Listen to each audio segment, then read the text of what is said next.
Thank you for buying this 22133 small scissors from Fixture Displays. The scissor is about 6 inches long and 3.5 inches wide, 0.4 inches thick.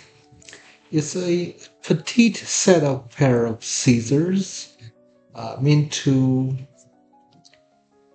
work with aquariums or other DIY projects.